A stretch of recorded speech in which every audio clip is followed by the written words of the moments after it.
elle tombe enceinte. Au cours de sa grossesse, elle va développer une hyperglycémie. Donc, elle va être diabétique pendant sa grossesse et dès l'accouchement, donc, ce diabète peut disparaître ou bien persister. Ce qui nous intéresse, c'est que le diagnostic du diabète a été fait au cours de la grossesse, quel que soit le moment de la grossesse, l'âge de la grossesse, et quel que soit le devenir après la grossesse.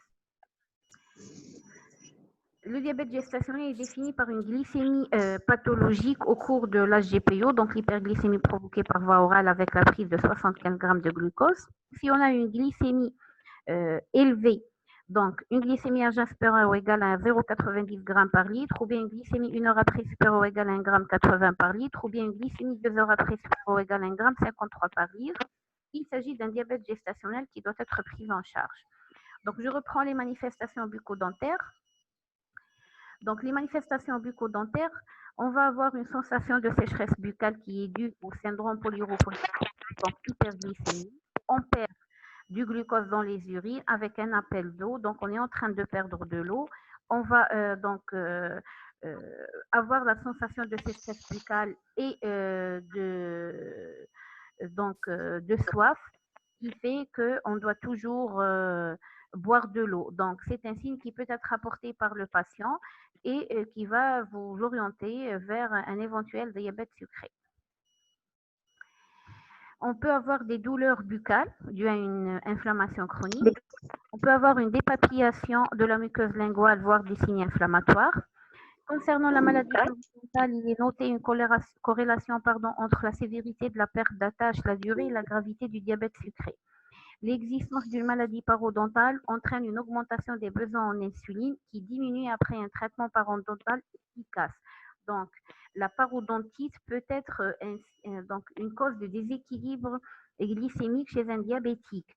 Donc, la recherche d'une maladie parodontale doit être systématique chez tous les patients diabétiques, surtout s'il est mal équilibré, puisque le traitement et la stabilisation de cette atteinte parodontale va faciliter l'équilibration du diabète. Inversement, la découverte d'un état parodontal altéré chez une personne doit orienter le chirurgien dentiste vers la suspicion d'une atteinte diabétique. Donc, je clôture par le traitement du diabète sucré qui nécessite un trépied thérapeutique, donc des mesures hygiéno-diététiques, une activité physique régulière, un traitement médicamenteux antidiabétique et un traitement des comorbidités. Mesures hygiéno-diététiques, c'est les régimes alimentaires équilibrés, normocaloriques, l'activité physique régulière pour lutter contre la sédentarité, pour consommer donc les calories pour perdre du poids. Le traitement médicamenteux antidiabétique, qu'il s'agisse d'antidiabétiques oraux ou d'insuline, et le traitement des comorbidités, donc l'HTA, l'infarctus du myocarde, l'AVC, l'artériopathie, etc., la rétinopathie, la neuropathie, donc l'atteinte rénale. Il faut savoir que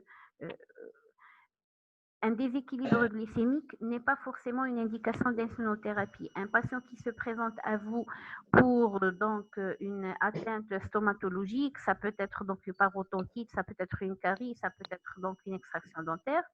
Vous exigez un équilibre glycémique. Les objectifs de l'équilibre glycémique chez un patient diabétique diffèrent d'un patient à un autre. Donc, on ne peut pas vous dire pour considérer le patient comme bien équilibré, sa glycémie à jeun doit être inférieure à 1 gramme, sa postprandiale doit être inférieure à 2 grammes.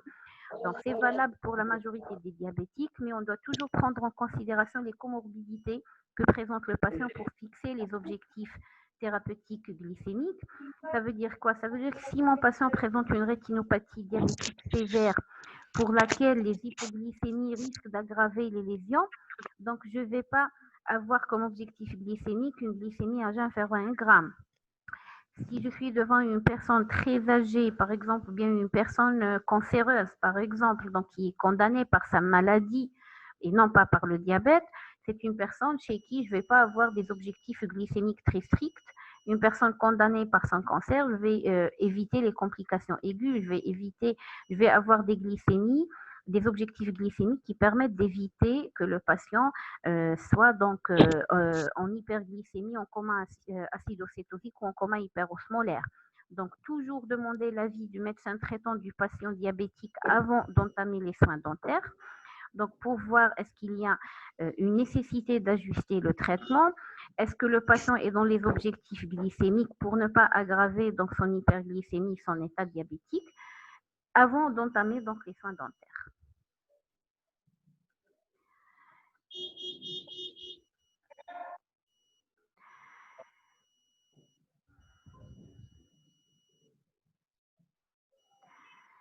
Et donc, les traitements disponibles, donc on a une panoplie de médicaments, donc les médicaments classiques, donc l'insuline avec ses différents types, donc l'insuline rapide, l'insuline lente. Pour les antidiabétiques oraux, on a la metformine, le glucophage qui est l'insulinosensibilisateur. On a des médicaments qu'on appelle insulinosécrétagogues, c'est-à-dire ce sont des médicaments qui vont permettre au pancréas de sécréter plus d'insuline pour pouvoir normaliser la glycémie. Donc, parmi les insulinosécrétagogues, on va avoir les sulfamides hypoglycémiants. Donc, on va avoir les sulfamides hypoglycémiants, on va avoir donc les thiazolinédions qui ont été retirés du marché, on peut avoir les glinides, donc ce sont des sulfamides, c'est la nouvelle génération des sulfamides hypoglycémiants, on peut avoir les inhibiteurs des alpha-glucosidases qui agissent au niveau du tube digestif.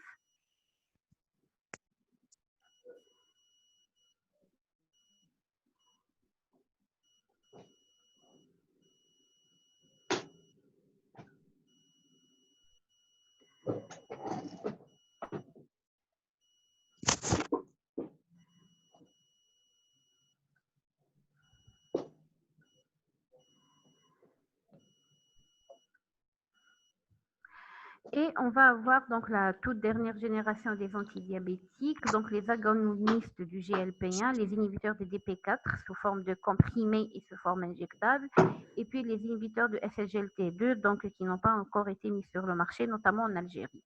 Donc je vous remercie pour votre attention. Donc on fait une petite pause et on enchaîne avec donc l'hypercorticisme, l'insuffisance rénalienne, les manifestations bucco-dentaires au cours de l'hyper et de l'hypothyroïdie.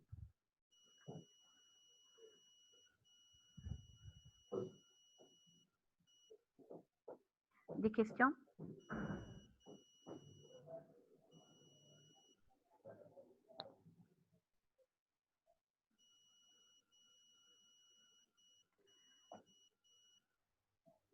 D'accord.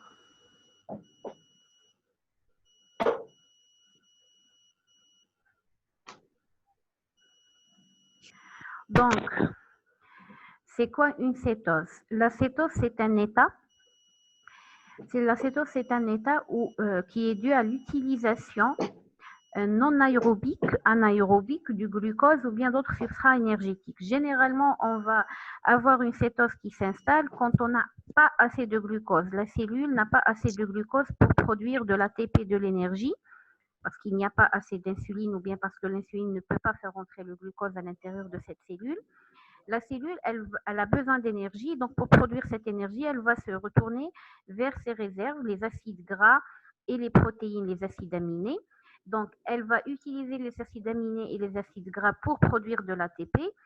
Et en utilisant ces substrats-là, elle va produire en parallèle comme étant, c'est en quelque sorte un effet secondaire de cette réaction biochimique, elle va produire des corps cétoniques. Ces corps cétoniques vont s'accumuler dans le sang. Ça va nous donner une cétose. Donc une cétose, c'est l'accumulation de corps cétoniques dans le sang. Ces corps cétoniques sont toxiques pour l'organisme. Donc plus le taux de corps cétoniques augmente dans le sang, plus il va y avoir une sensation de danger donc, par l'organisme et on doit éliminer ces corps cétoniques pour ne pas avoir de problème. La première barrière d'élimination, c'est le rein. Donc, élévation des corps cétoniques, le rein va laisser passer ces corps cétoniques, les éliminer dans les urines. C'est ce qu'on appelle l'acétonurie, qui est détectable. Donc, c'est comme ça qu'on va détecter une cétose à la bandelette urinaire. Donc, en faisant une chimie des urines, donc c'est une analyse rapide des urines du patient, on va voir qu'il y a des corps cétoniques dans ces urines-là. Donc, il s'agit d'une cétose, puisqu'on ne peut pas perdre des corps cétoniques si on n'en a pas dans le sang. Le fait qu'il y ait des corps cétoniques au niveau des urines, ça veut dire qu'il y a donc une accumulation au niveau du sang. Et c'est comme ça qu'on fait le diagnostic d'une cétose diabétique. Et cette cétose diabétique va être donc pourvoyeuse d'un état d'acidose qui va donc se traduire cliniquement par des nausées, des vomissements, des douleurs abdominales. Donc c'est le tableau clinique d'une cétose, par une hyperventilation, une polypnée pour essayer d'éliminer les ions H+, qui sont acides par les poumons. Et donc, pour résumer, l'acétose, c'est l'état où il y a accumulation de corps cétonique due à l'utilisation anaérobique des substrats énergétiques en absence de glucose, donc qui sont les acides aminés, les protéines et le gras par la cellule de l'organisme.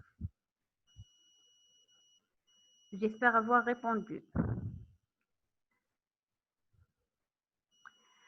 Le coma hyperosmolaire, c'est une situation où on a une hyperglycémie avec une insulinocarence relative. C'est une carence relative en insuline. Je m'explique.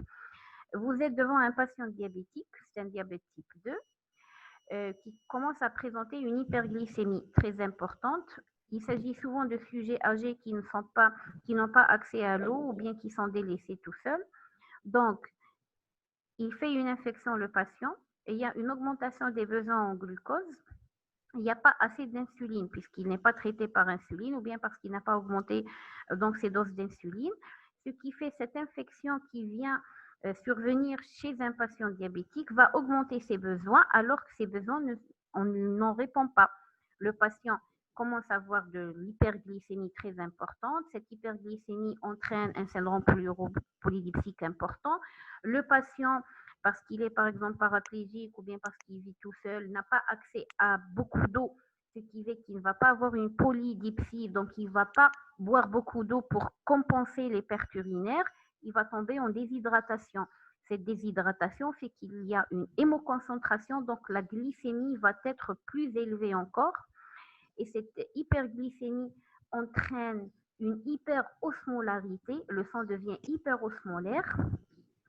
Et cette hyperosmolarité est délétère pour le cerveau. Il va avoir des signes, donc des troubles neurologiques qui vont s'installer, omnibulation, qui vont aller jusqu'au coma calme. C'est ça le coma hyperosmolaire. Donc dans le coma hyperosmolaire, on va avoir une glycémie très importante, une hyperglycémie très importante, HI, very high, intensively high, donc très élevé, supérieur à 6 grammes, alors qu'on n'a pas de corps cétonique dans l'organisme. C'est-à-dire que l'organisme du patient, il n'a pas assez d'insuline pour normaliser la glycémie, mais il en a assez pour éviter la production de corps cétonique.